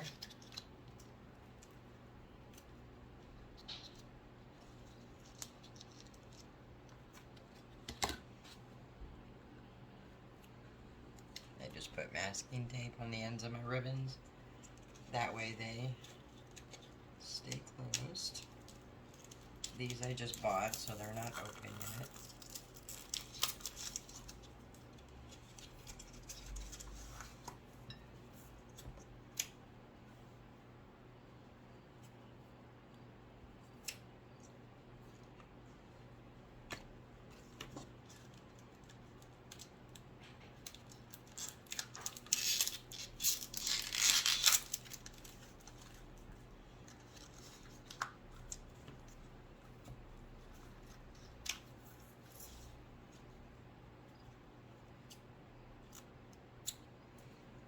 I'm going to get a couple pieces of the raffia.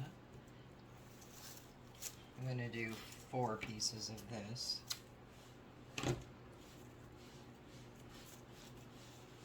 Just because I like the way it looks on fall projects. Okay. So we will cut.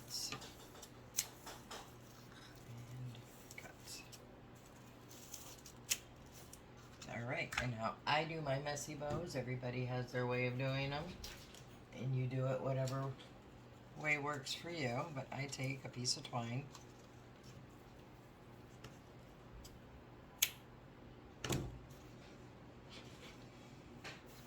And I lay my twine out. And then I start. I'm going to start with the burlap pieces and make an X. The ribbon. I just kind of offset it a little bit onto the X. Then I'm going to take the green.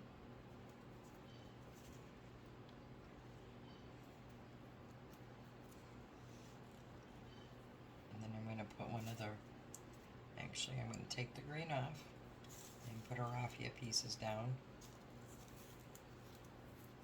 They're going to go everywhere. There we go. Then the green.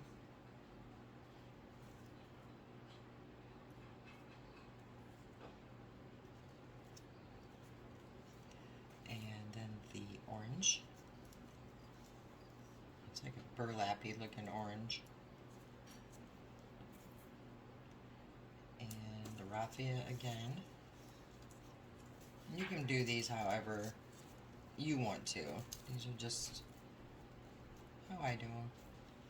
And then the pumpkin, the burlappy looking pumpkin ribbon on the top. And then I just take the twine.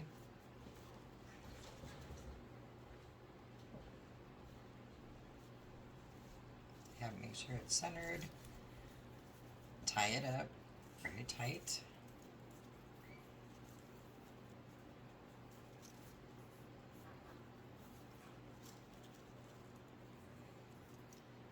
Okay. So you have this so far. And I'm going to cut the twine down.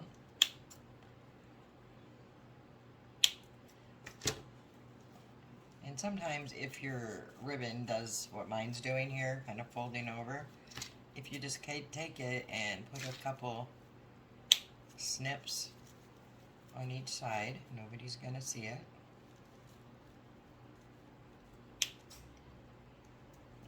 Right there close to the middle of the twine.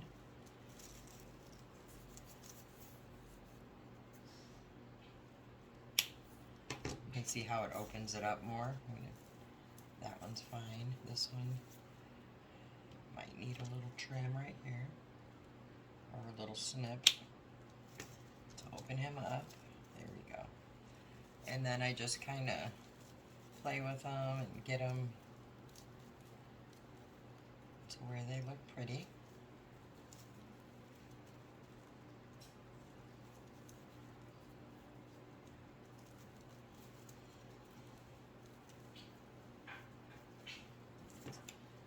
Snip right there.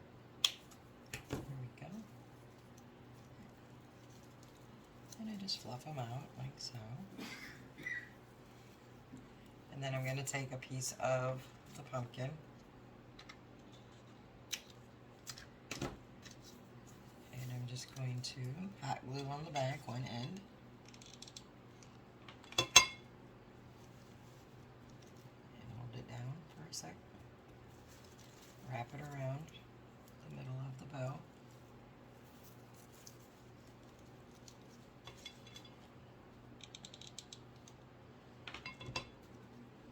Hot glue it down.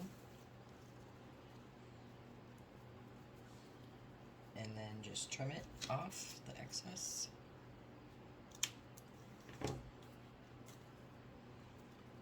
And it just gives you a nice little covering for your bow. And then I'll come back in here and just kind of angle cut that ribbon where I snipped it. Just to give it a cleaner look.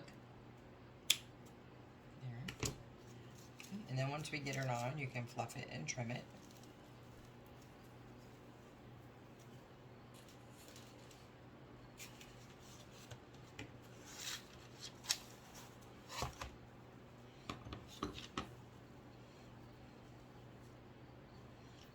Gonna put him up here. Only about there. Just give him some hot glue. Hold it down where you want it.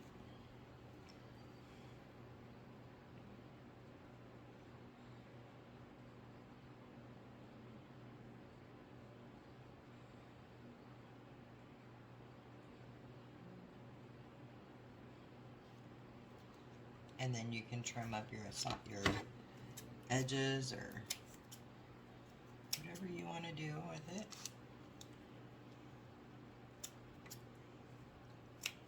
For me, that's just perfectly fine like that. I would like to put some tendrils up here but I don't have any wired ribbon or any floral wire, so I may come back once I get some wire ribbon and maybe put a few tendrils at the top, but for the most part I am perfectly fine with it. And kind of show you what we have here, and after we finish the other set I will show you these displayed, but I think they came out amazing. So let me clean up this mess and we'll move on to putting project 2 together. Okay, so back to the second part of this craft. So what I've decided to do is I didn't like any way I put these, because somehow either the texture on the acorn or this really pretty coloring that we got on the paint, it just didn't go well. So what I decided to do is make a bow for the pumpkin with the sunflower florals, and then use it as a sitter. So I have my little plaque stand I made, and you can just set it in there and just display the plaque like that. It's kind of hard to see, which I will give a better picture at the end. So I'm going to make a bow for this one, and then for the other two, the leaf and the acorn,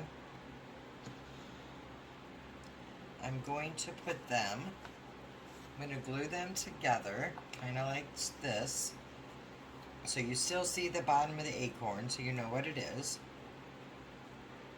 and then you still see the pretty colors on the leaf. So I'm going to glue those together, and I put some rose gold paint on this metal word harvest, and I'm going to put that across here. And I have a little leaf I painted rose gold also. Sorry. It's kids playing outside and my dogs are hearing those. And then I'll put that little leaf on it, I think. So, and then maybe a twine bow up here. And that's probably going to be it for this. Let me go settle them down. Alright, sorry about that, guys. Hopefully they will be quiet for the rest of the video. Alright, so I decided I want to place this about like so. So I'm going to find my pencil again. I've misplaced it once again. There it is. And I'm just going to make a few lines here, just so I can line it up and know where to put the glue. Those are really hard to see.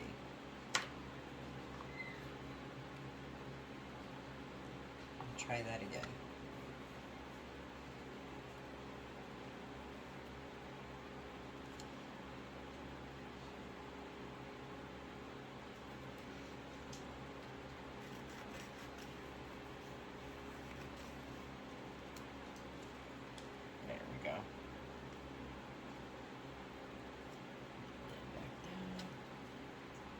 Need to make them a little darker so I can see.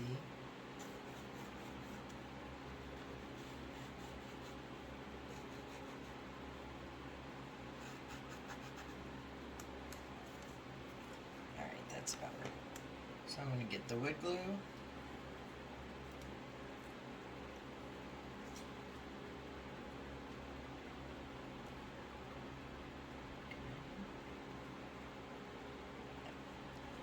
I'm going to go ahead and put the wood glue down.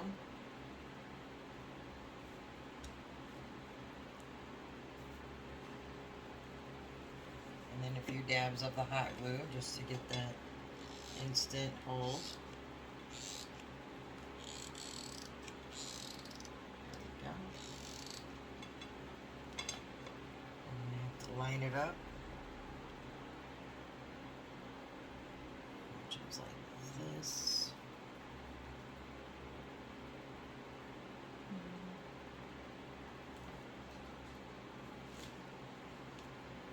I did a horrible job with the glue. but the wood glue dries clear, and once the hot glue dries here, I'll be able to pick it off. So let me hold that down and grab a baby wipe or two.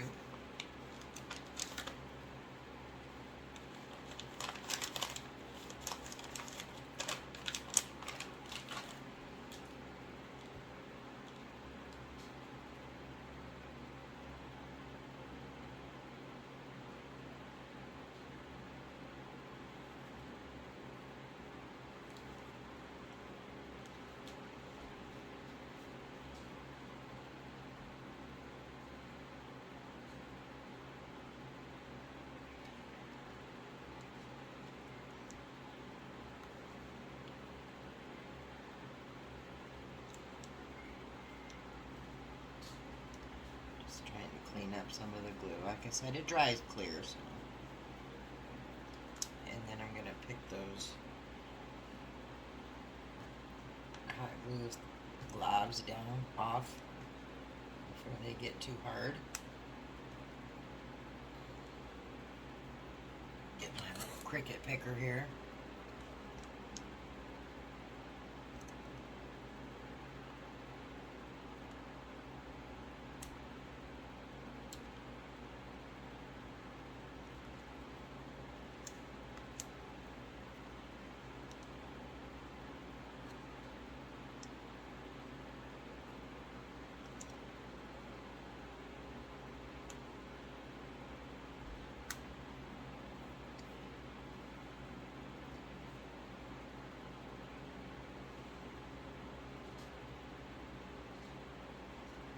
That I'm going to wait for that to dry a little more, and then I can pick it better.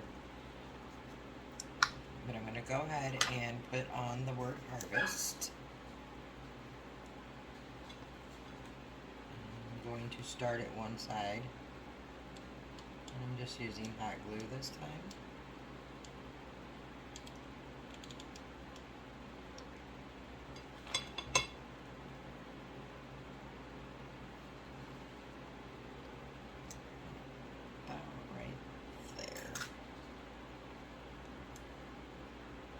The H glued.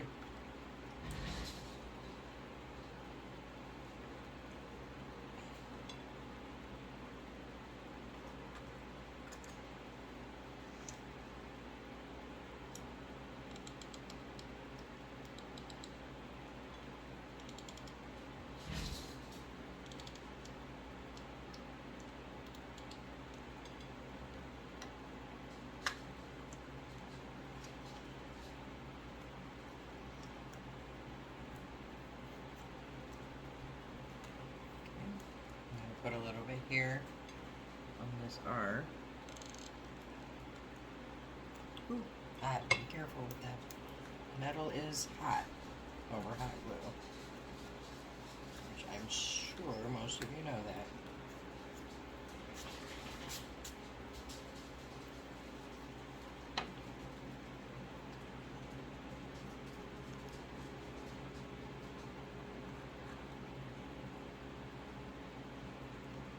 So once everything is nice and dry, I'm going to pick off the rest of this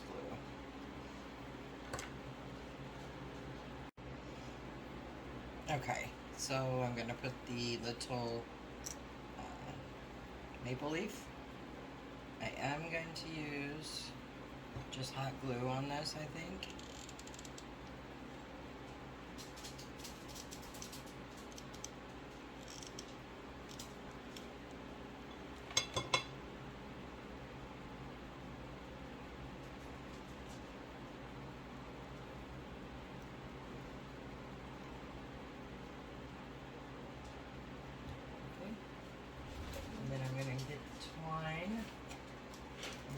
Twine bow for right here.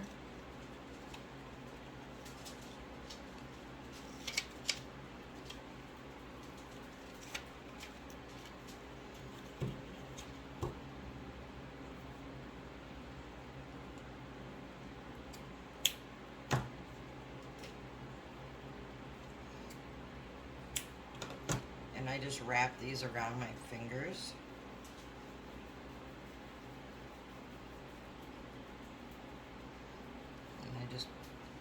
it's all on there. I don't really count it or just pull off what I think would make a good size bow. And then I just tie it in a knot around the middle.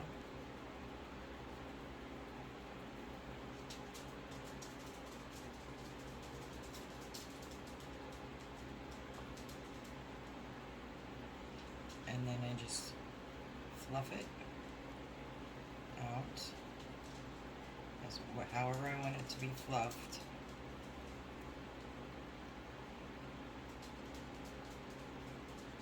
And I'll trim these off after I put the bow on.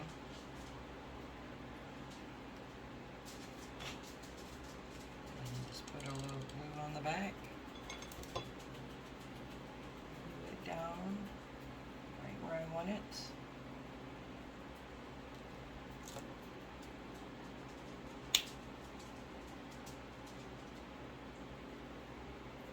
And trim it. You can just fluff it out and put it however you want it to be.